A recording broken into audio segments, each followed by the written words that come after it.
This time I'm speaking to Rick Elmore, founder of Simply Noted. Rick has an amazing life story going from a pro athlete to an entrepreneur and a founder.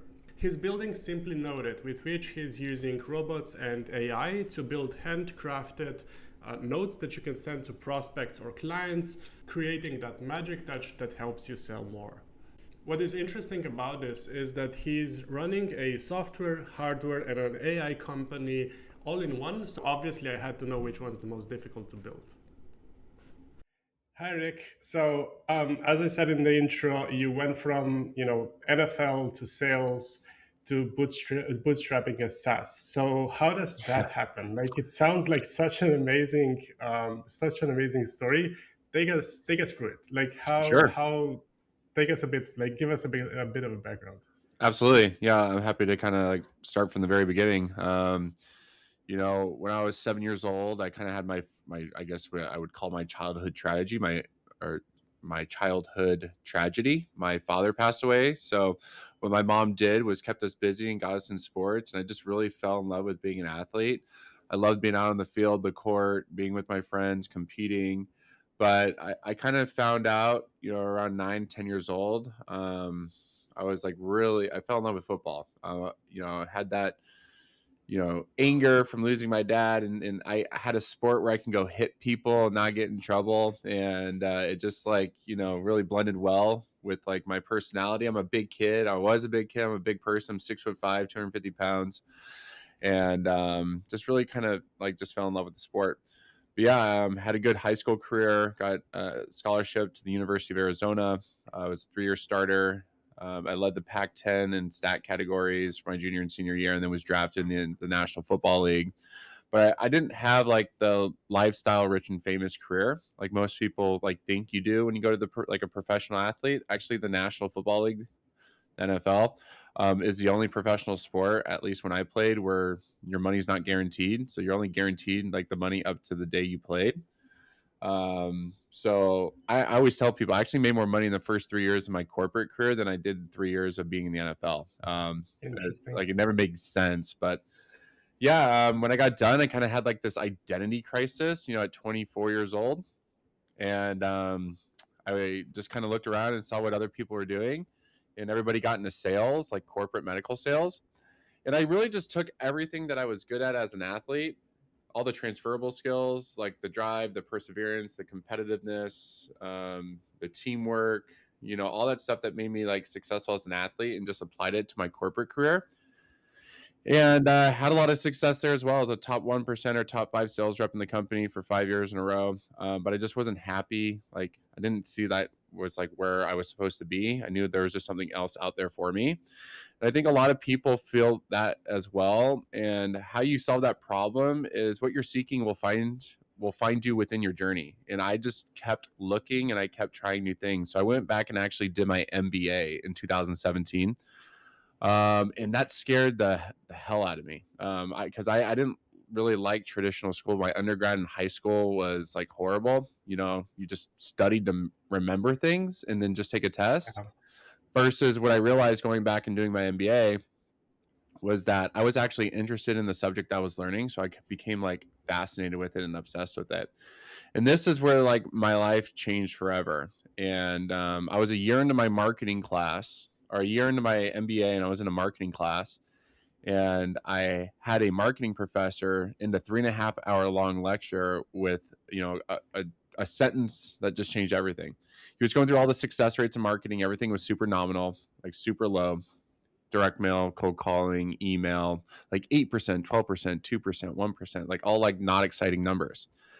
And he ends this lecture saying something that just blew my mind. He said, "Hey guys, you know what works better now, if not better than ever, is a good old fashioned handwritten note. It gets open 99% of the times." And, I grew up in the 90s, like before cell phones, before the internet. And we all wrote notes to each other. Like, I don't know if you remember sitting in class writing Sure. notes. Like, that's how you Oh used to yeah. talk to your friends. So there's like nostalgia there. And I was like, man, that is such a good point, but there's no way to scale it or automate it. And yeah, I mean, it's been a long, 10 years, almost past that point. But what I did is I just got to work. I started Googling, looking, for companies already doing this. and nobody was doing it, which I thought was kind of like a red flag. And I understand why now 10 years into it, because it's so hard. But yeah, there was somebody doing it in the wedding niche. And I was like, man, that's such a terrible niche. Like, it's a one-time client. It's like small mailing list, budgets are always a nightmare. Like, why would you focus on like weddings? But what I did is I tested it, and I got a pen plotter from China. And again, like, I'm a football player, sales guy, no software background. What I did is I just started asking everybody and talking to them about what I wanted to do. And they would say, hey, you should talk to this guy. Like, hey, this guy like builds websites. He may be able to help you. And I got somebody to help me put together a pen plotter and work with like Python, which is like a development language, coding language. And then like Inkscape, which is a plugin, like third-party software, like thing that you need for actually draw pen plotters. And I wrote 500 letters that looked like this. I don't know if you can. Is this a video podcast? It is, and it's you can see the Yeah. So I wrote 500 of these with a really bad pen plotter that looked robotically written, but I sent them out to prospects when I was in corporate medical sales, and the response rate was just nuts. For the first time in my career, I was having people call me. These doctors were like, Rick, like, thanks for the letter. That's so cool. Book a time and let's chat about this. So I was automatically starting out on the right foot. I was proving a concept, an idea of like, hey, if I sent out handwritten mail, it's going to like increase my sales, the open rate. Right. And that was like when the entrepreneurial seizure moment happened. Anybody who started a business, when you have like an idea, proof of concept, you see it work, like your body goes into like this, like, I don't even say it's shock. You're just like, oh my God, it's so exciting. Like, I can't stop thinking about it. I'm going to make this work. And that was like the genesis. But it was a lot just to get to the genesis. And then like the last 8 years of building this business, it's been incredibly insane. The only reason I'm fascinated with technology, I'm not a developer, I'm not an engineer. What I'm really good at, I talk on podcasts often, and I tend to say this as like, I like being like a project manager, but I feel like I have a PhD in problem solving. And I think that's a skill that you can apply to anything in life. But that's what we've been doing, is we've just been solving problems left and right.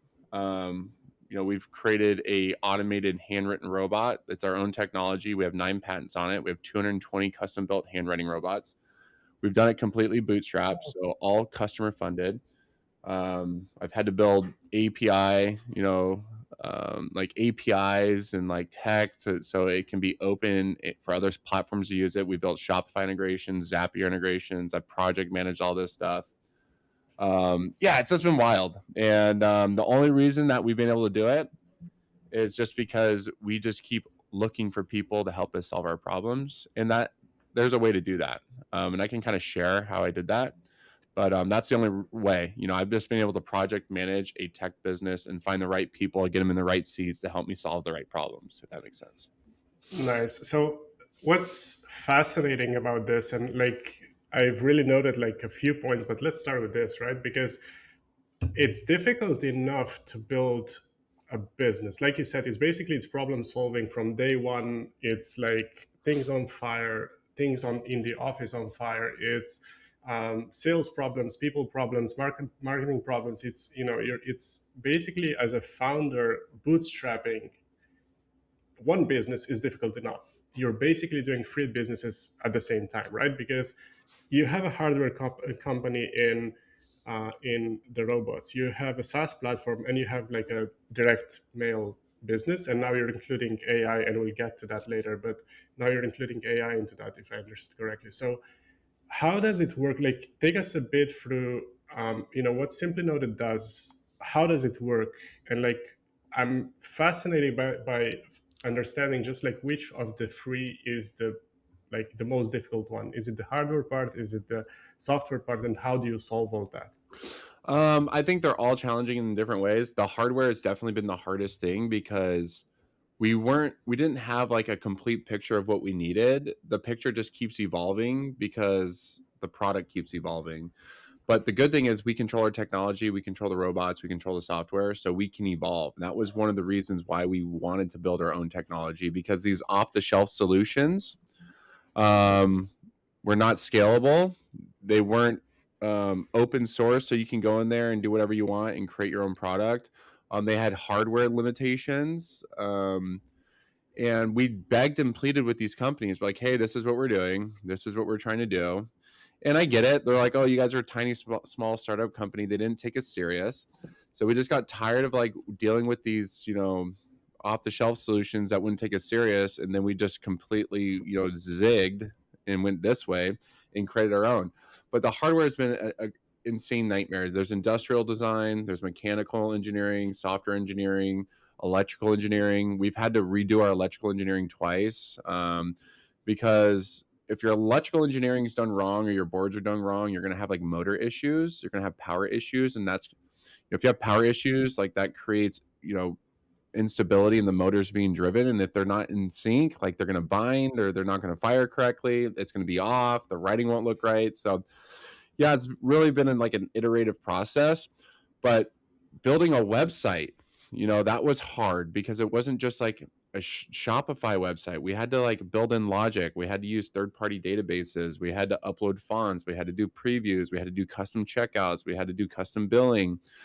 It wasn't like a basic like drop shipping Shopify website. So I had to go through all those problems. We started on Drupal, then we went to WordPress, and then we went to Shopify, and we've stayed on Shopify, but like we've recoded the back end of our website recently on like Ruby on Rails, like because it's more skill, so it's like, but like it's a blessing and a curse. But the blessing is that I have all this experience now of going through this. You grow through what you go through, right? And I have this like domain expertise in development and engineering and software like development, but it's been really hard. And then, there's a whole other side, there's now delivering a product. We have to deal with the post office in the United States. I think you're in the UK, right?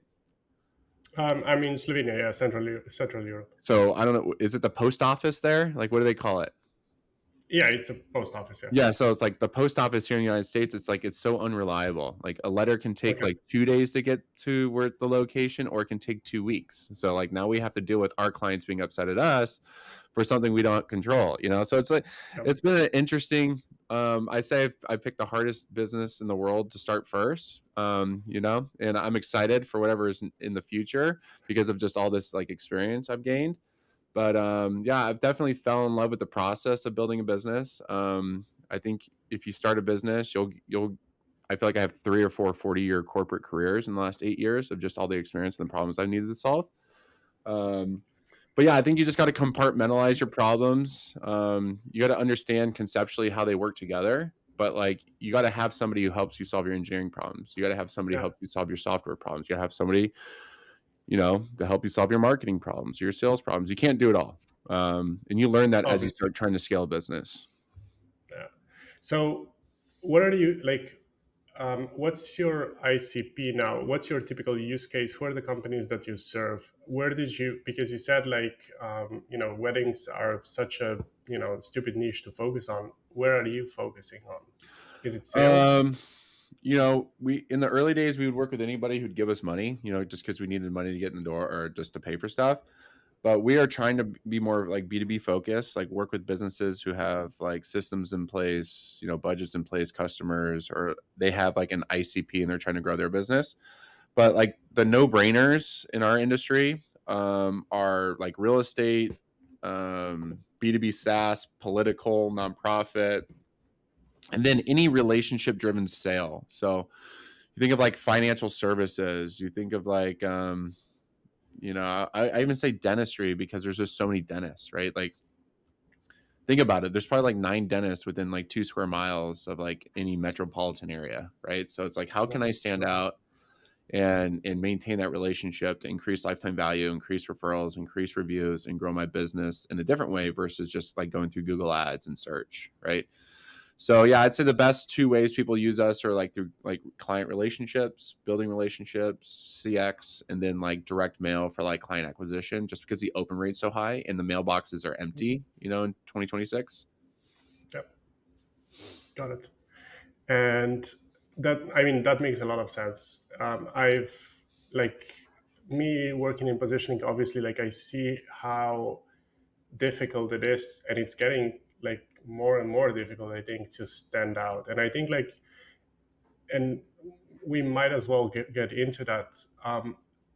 Like AI is making that more difficult as well, right? Because Mm-hmm. AI is sort of, I don't want to say forcing us, but it kind of is forcing us to speed things up, right? The development is speeding Yeah, up. The number of leads you have to reach out to is, bigger and bigger every month. You it's have, insane. yeah.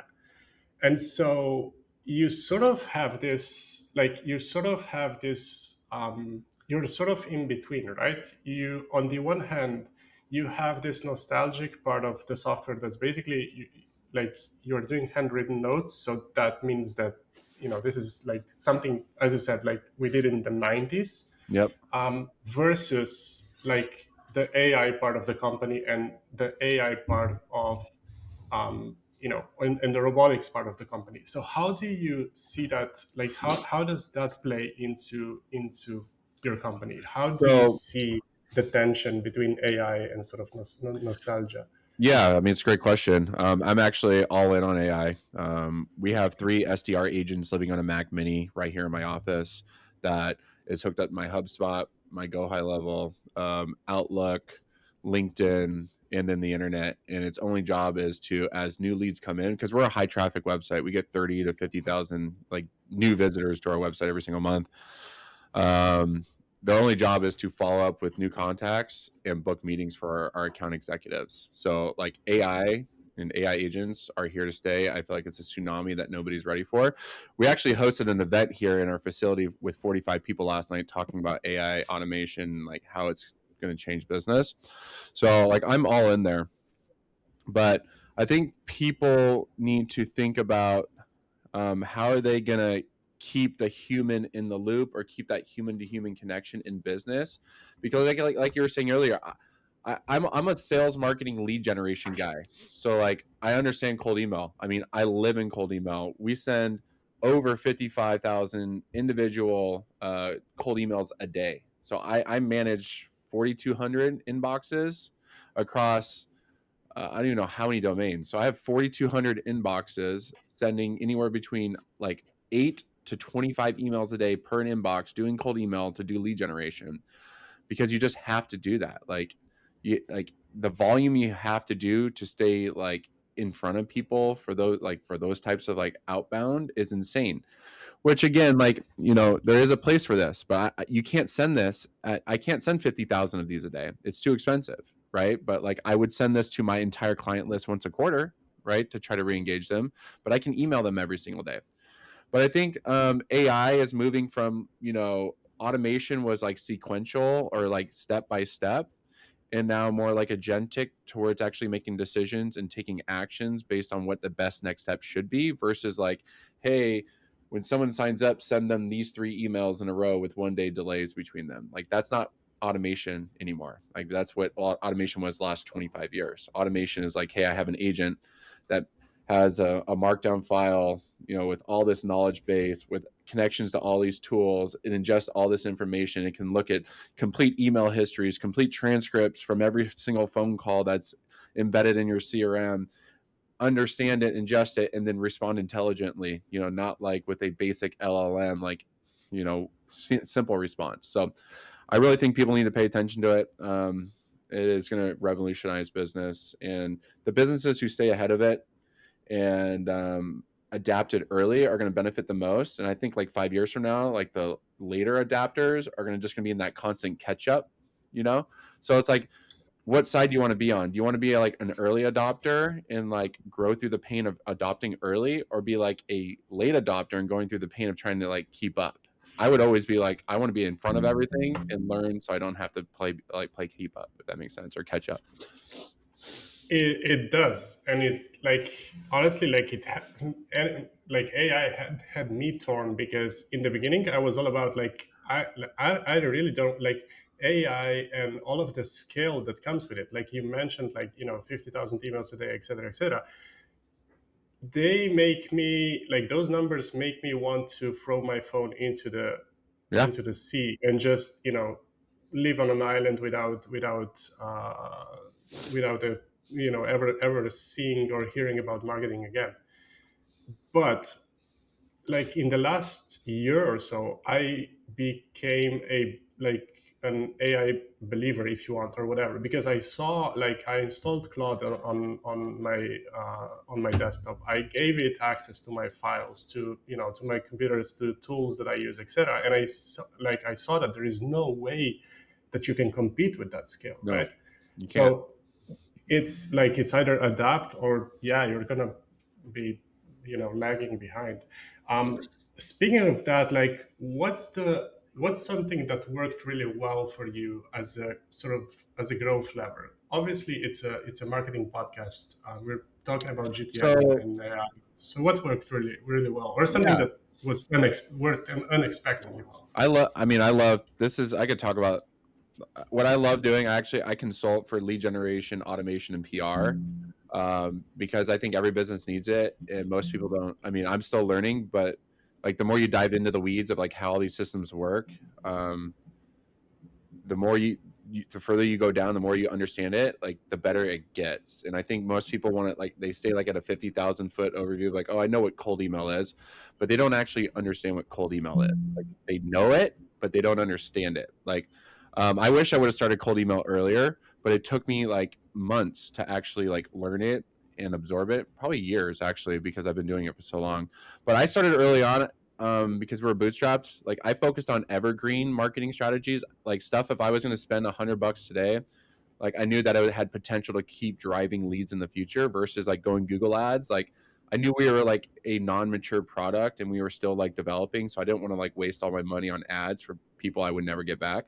So we invested early on in SEO, because SEO continues to drive traffic over time. So that was like backlinking, blogs, PR, right? So you got like social proof. We did a lot of podcasting in the first 3 years. So I was on like over 200 podcasts in the first 3 years. So, and there's a lot of ways to do this. I mean, I feel like I want to start like a community and just talk about how I've done all these things. You know, we're doing another podcast push right now. And what I did is I went to listennotes.com. So Listen Notes is like a podcast aggregator. I used a custom built scraper to scrape Listen Notes, and we got like, I think it was like 700 potential podcasts. And then I took that list, I cleaned it and enriched it. And then we used an N8N workflow to make custom emails. And then we took those emails and loaded it into an ESP, which is an email sending tool. And I'm not lying.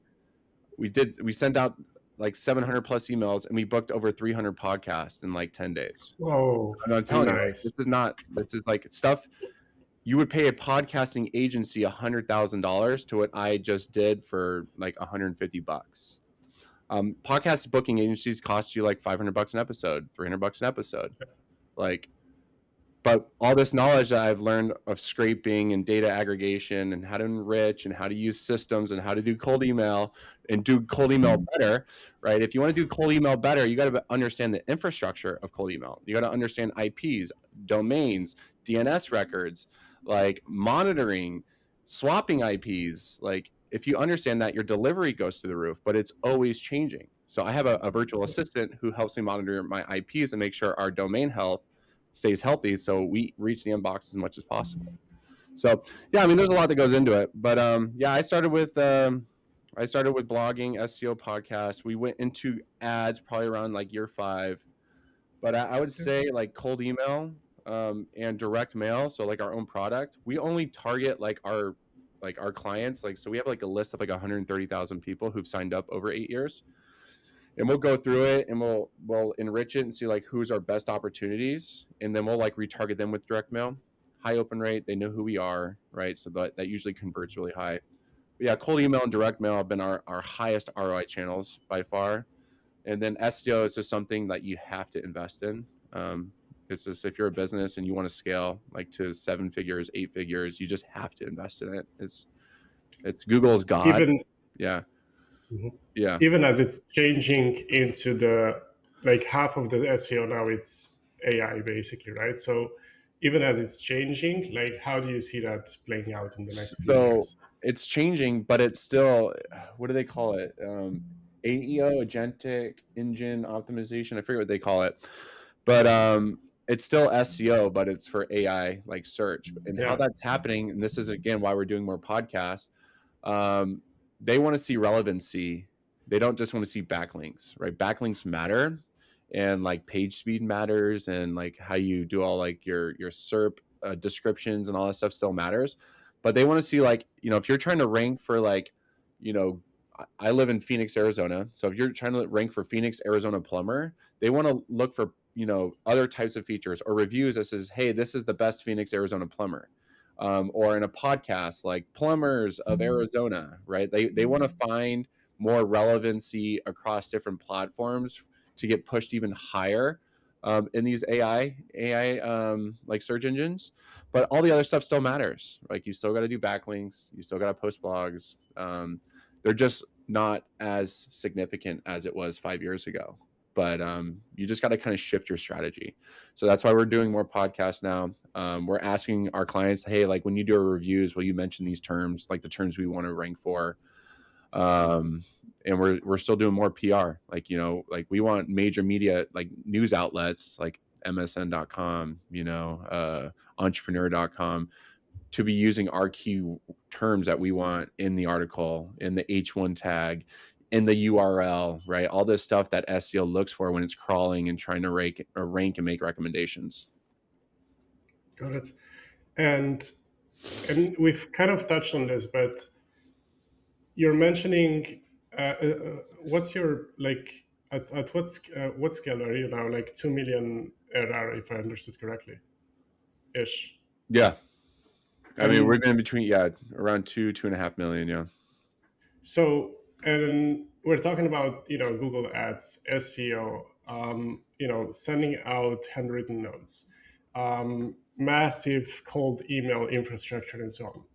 You mentioned you have to have people that help you out. So how do you manage that as a, quote unquote project manager? How do you Sure. manage that along, obviously, with the innovation and the hardware stuff and all of that? It's a great question. So, basically over the last 8 years, like I would figure out, how to do cold email, how to do SEO, how to do the blogging, how to do PR, how to do podcasting.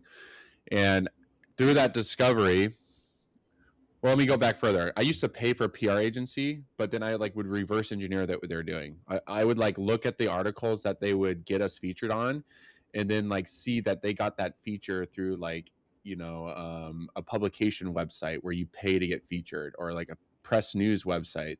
I was like, why am I paying these guys $4,000 and they're paying $150 to go get us featured on this website? You know what I'm saying? So like once I figured that out, I kind of did more research. And it's like, hey, what other websites are out there that I can pay for features or pitch, mark or pitch, websites to be featured on.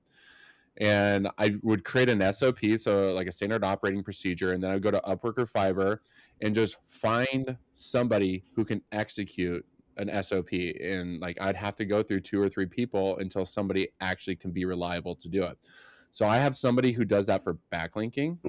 So I would figure out how do we create backlinks? I'd go to Ahrefs and go to competitor broken backlinks, and then I would pull that list, and then I would get the contacts for those individual backlinks and have them reach out and say, hey, like this is a broken backlink. That page doesn't make sense anymore. Like backlink to our website. I would find a VA, give them the SOP, make sure they can do it, and move on to the next step. Same thing for cold email. I figured out how to do infrastructure. I figured out how to manage email sending tools. I figured out how to pull list. I figured out how to clean list. I figured out how to enrich list, built the SOP, found somebody, have them do it. So now what I'm doing is I have like 6 VAs that manage 6 different parts of my job, and you can get them really affordably on Fiverr or Upwork.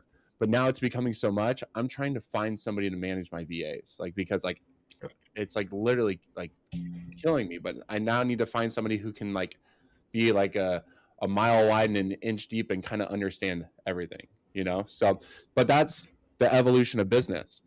That $1 to $3 million range of a business is really hard because like you're big enough, but you're not big enough, if that makes sense. Yeah. Like what got us here isn't going to get us there. So it's like now I got to figure out how to get there, get more people in seats to help us scale, if that makes sense.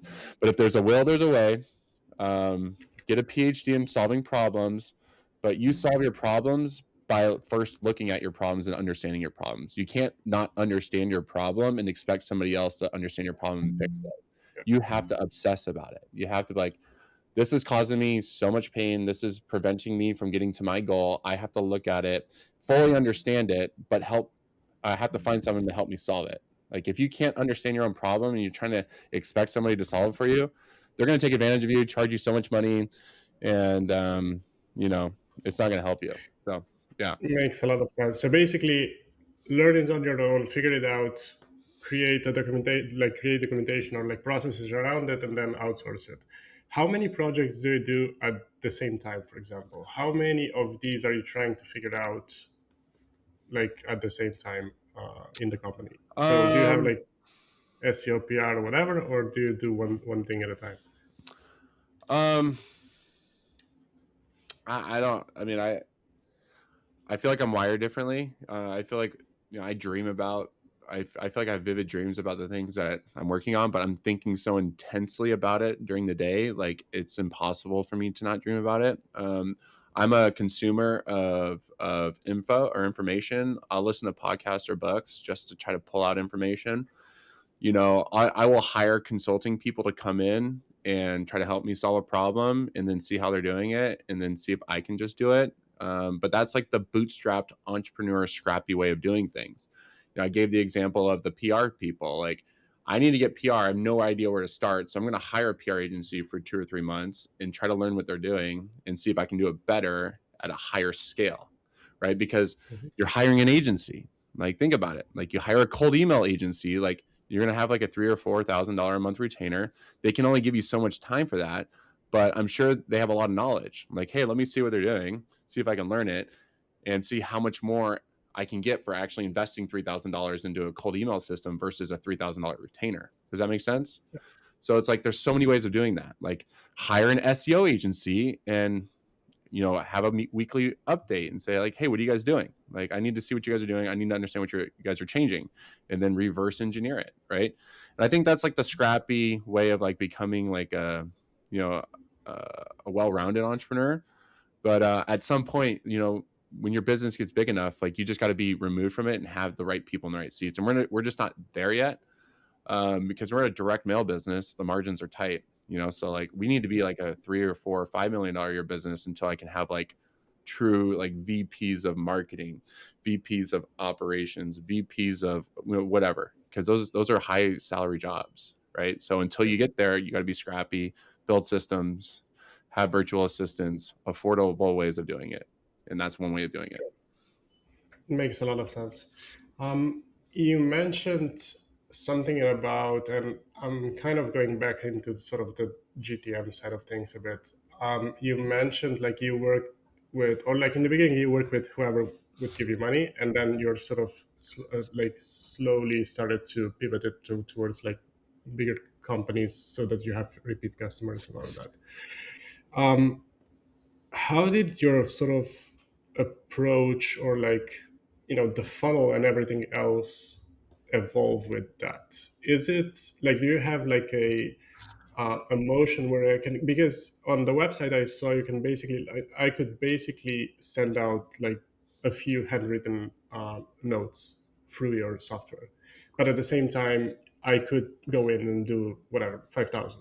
So is that like one and the same sales motion, or are you splitting the funnel between like smaller clients, bigger I clients? do. Do the big clients? Great Okay. question.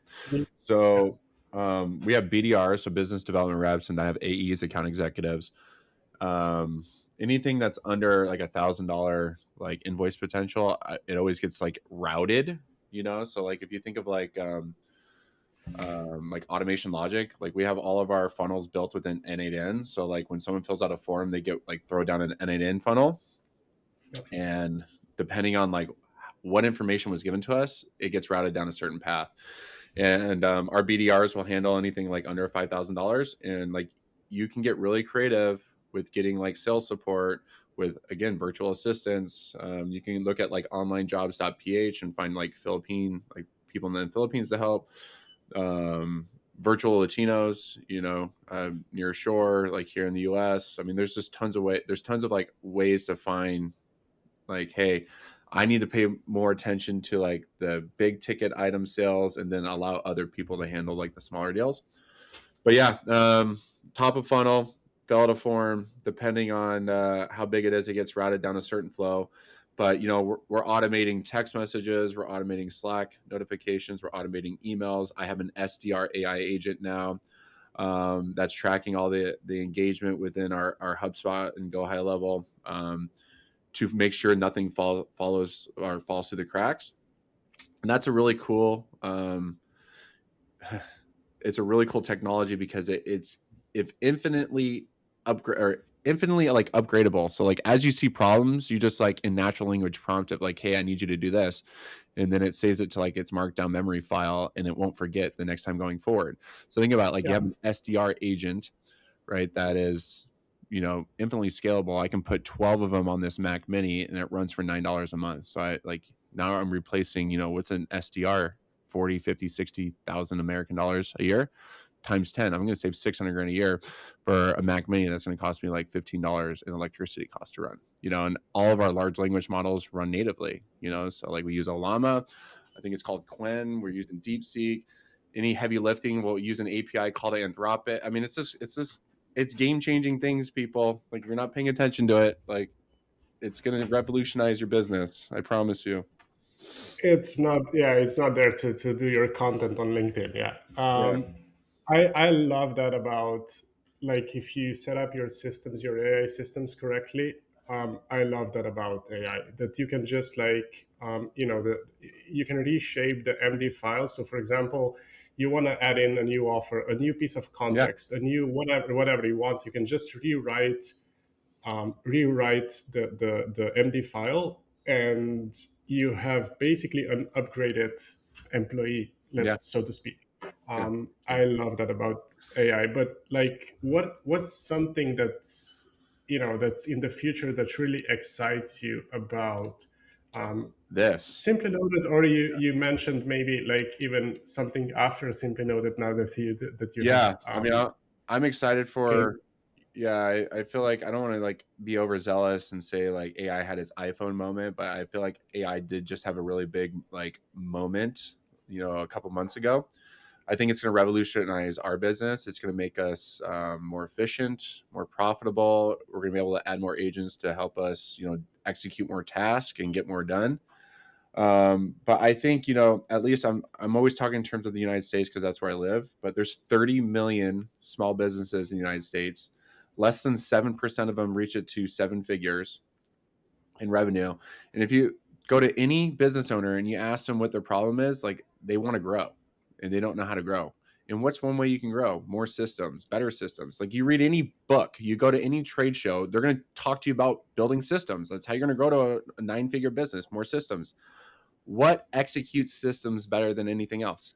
Agents. They can go in there and make systems and take actions and execute next steps like agentically, or like they're not just doing sequences anymore, if that makes sense. So I think it's going to change everything. That's what I'm excited about. I'm going to keep implementing that technology into Simply Noted, keep scaling Simply Noted. Handwritten mail isn't going to go away anytime soon, as long as the post office is still around. I think we have like 30 years of this product. Anybody, I'm not worried about competitors because there's billions and billions of pieces of mail that get sent every year. And if anybody wants to try to figure out, good luck. It took me 8 years and millions of dollars, and many, lost nights of sleep, of stress, of going through this, because this isn't like, there's no book on how to build this. Like you just have to figure it out. So yeah, I'm excited. I'm excited for the future. I'm excited for AI. I think it's going to benefit our business, and it's going to benefit a lot of businesses. Should there be a book? Should you write a book? Can we expect a book in the future? Not about Simply Noted. I'm not going to share any of these like deep secrets, but I am like, I do have a community for like AI stuff. It's just full stack closer on school. And then I consult on the side for like small businesses. I help them implement AI stuff just because I'm so fascinated about it. Like what helped me get Simply Noted to where it is today is because I was so fascinated that a robot can hold a pen and write a letter. Like it was literally like it intrigued me so much, and it kept my attention no matter how hard it got. And AI is the same thing. And AI can be implemented and help Simply Noted grow. So it's like, but I'm so fascinated about it. And like when people want to talk about it, I just want to talk about it. And like, hey, what do you know? Like, how do you want to use it? How can this make your business better? Because like learning how you want to use it will like help me understand how to use it better, you know? So yeah, I'm fascinated with AI. I want to stay involved with AI. And I want to help, people learn about it and stay on top of it and be ready for it. So you're doing that through, if I understood correctly, you're doing that through the school community? School. Yeah, school. Yeah. SKOOL. Okay. Yeah. Yeah. Okay. Nice. One thing I always ask at the end: what's like one book, resource, something that opened your mind about something that created an aha moment that you couldn't forget, something that you would Um, recommend to listeners?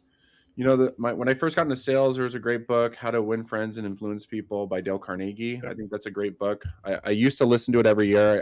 I haven't the past couple of years.